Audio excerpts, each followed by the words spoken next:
Good morning and welcome back to our presidential weekend series on America's Leaders from Coast to Coast, the 250th anniversary edition. I'm Stephen. And I'm Leah. We are backtracking slightly to correct the record. We have arrived, officially this time, at President number 9, William Henry Harrison.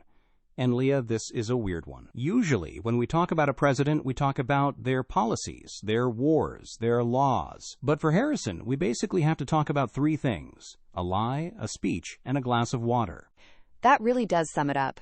William Henry Harrison is famous for serving the shortest term in history, only 32 days. But the story of how he got there, and how he died, is actually way more interesting than the month he spent being president. Let's start with the campaign of 1840, because this is really where modern politics was born. Stephen, have you ever heard the phrase, keep the ball rolling? I have. I use it all the time. I had no idea it came from the 1840 election. It is literal. The Whig Party, Harrison's party, made these gigantic 10-foot-tall balls made of tin and leather, covered them in slogans, and physically rolled them from town to town for parades. Keep the ball rolling was their way of saying, keep the momentum going. And that is just the tip of the iceberg. The 1840 campaign was the first image campaign. The Whigs realized they couldn't win on policy, so they decided to win on vibes. And the vibe they chose was the common man. They branded Harrison as Old Tippecanoe. They said he lived in a log cabin, drank hard cider, and plowed his own fields. They sold log cabin-shaped bottles of whiskey. They handed out cider at rallies. The message was, Martin Van Buren drinks champagne in a palace. Old Tip drinks cider in a cabin. Which was a complete lie. That is the best part. William Henry Harrison wasn't a poor frontiersman. He was born at Berkeley Plantation in Virginia. His father signed the Declaration of Independence. He grew up in a brick mansion with servants. He was college educated. He was pure aristocracy. But the Whigs successfully gaslit the entire country into thinking he was a hillbilly hero. And it worked. Voter turnout jumped to 80%. It was a landslide. So he wins. He comes to Washington. And he is 68 years old, which at the time was ancient. He was the oldest president ever elected until Reagan. He felt like he had something to prove. He didn't want people thinking he was feeble. So on Inauguration Day, March 4th, 1841, it is freezing. It is raining. And Harrison refuses to wear a top hat or an overcoat. He rides a white horse to the Capitol and proceeds to give the speech from hell. It is still the longest inaugural address in history. 445 words. He spoke for nearly 2 hours in the freezing rain. And the funny thing is, it was supposed to be even longer. His Secretary of State, Daniel Webster, had spent days editing it. Webster famously came home one night exhausted, and his wife asked what was wrong. He said, I have spent the day killing 17 Roman proconsuls as dead as smelts. Harrison had stuffed the speech with references to ancient Rome, and Webster tried to cut them out, but Harrison put them back in. He just kept talking and talking while the crowd shivered. And this brings us to the tragedy. For 100 years, every history textbook said the same thing. Harrison gave a long speech in the cold, caught pneumonia, and died.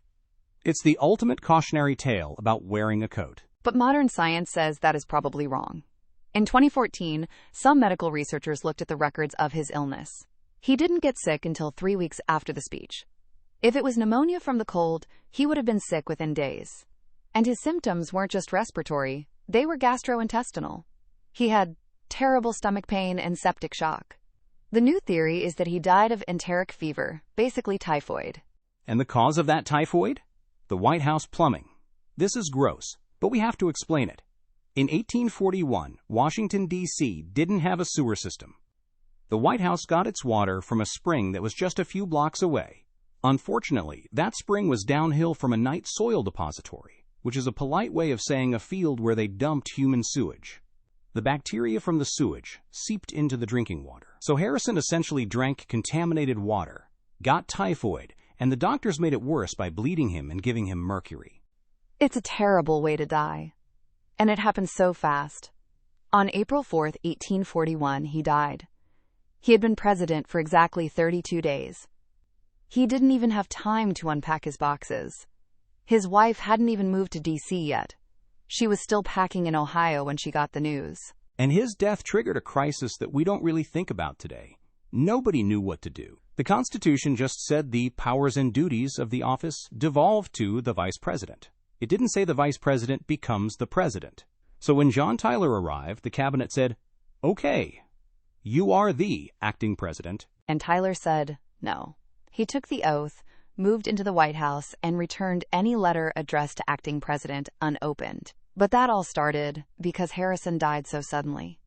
If Harrison had lived, or if the Constitution had been clearer, American history would look very different. Harrison's death basically stress-tested the Constitution for the first time. We also have to mention Tecumseh's curse. It's folklore, but it's spooky. It is spooky. Harrison made his name defeating the Shawnee chief Tecumseh. The legend says Tecumseh's brother, the prophet, placed a curse on Harrison, saying that he would die in office, and that every president elected in a year ending in 0 would also die in office. And look at the list. Harrison, 1840, Lincoln, 1860, Garfield, 1880, McKinley, 1900, Harding, 1920, FDR, 1940, JFK, 1960. They all died in office. The curse wasn't broken until Ronald Reagan survived his assassination attempt in the 1980s. So Harrison is more than just a trivia answer. He is the man who gave us the modern campaign, the longest speech, and the first test of presidential succession. And he taught us all to check the water supply. That is our profile for the 9th president. Next time, we will continue with the man who succeeded him, James K. Polk. Please note, AI assists in the creation of this podcast from pointedwords.com, and remember, better pointed words than pointed swords.